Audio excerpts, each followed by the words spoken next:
ఏమయ్యా దువ్వాడ, ఒకవేళ రహస్యం చెప్పాడే అనుకో నేను చంపాలని అవతల ప్లాన్ వేశానని, నువ్వు అప్పన్నని బలి చేస్తావా? అప్పన్న కాకపోతే ఆకాశరామన్ అనే పేరు చెప్పొచ్చు కదా. అప్పన్న పేరు చెప్పా. ఇప్పుడు అప్పన్నను చూస్తూ ఉంటే ఏమంత నీ అంత యాక్టివ్ పర్సన్గా ఉన్నట్లేడు, పాపం అమాయకుడుగా ఉన్నట్టున్నాడు. మరి ఆయన పరిస్థితి ఏంది, ఆయన కుటుంబం పరిస్థితి ఏంది? ఇట్లే ఉంటుంది. వెనక చదవేస్తే ఉన్నమతి పోయినట్టు నీకేదో మేలు చేయాలని పోయి అప్పన్న గోతులా పట్టేట్టుడాది. ఇప్పుడు కనీసం నీకు ఆ విషయం చేరవేసినందుకన్నా అప్పన్నకి సరైన సెక్యూరిటీ ఇచ్చావా, నీ అదుపులో పెట్టుకున్నావా, నీ యొక్క అజమాయిషీలో పెట్టుకున్నావా, వదిలేసావు గాలికి. అతను భయపడి ఏం జరుగుద్దని మరి పారిపోయాడో, వేరే వాళ్ళు కిడ్నాప్ చేశారో, ఇంకేదన్నా చేస్తారో ఏం పోవడం. మరి ఆయన భార్య పోలీస్ స్టేషన్కి పోకుండా మీడియా ముందుకు వచ్చింది.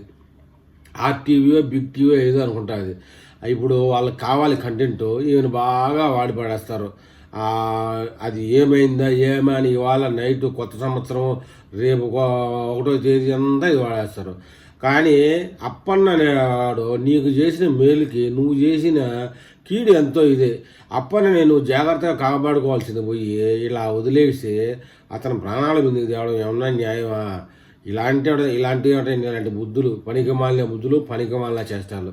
రాజకీయం చేత కాకపోతే ఆ మాధురి అంటప్పుడు పోయి గుట్టల సభలో పనిచేసుకోగానే ఇలాంటి వ్యవహారాలా?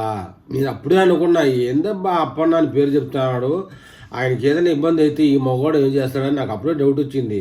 అనుకున్నట్టే ఇబ్బంది వచ్చింది. ఇప్పుడు అప్పన్నకి నువ్వు ఏం చేస్తావో ఏమో. ఆయన భార్య అయితే పోలీస్ స్టేషన్కి పోయిందో లేదో తెలియదు, కానీ మీడియాకి అయితే వచ్చింది.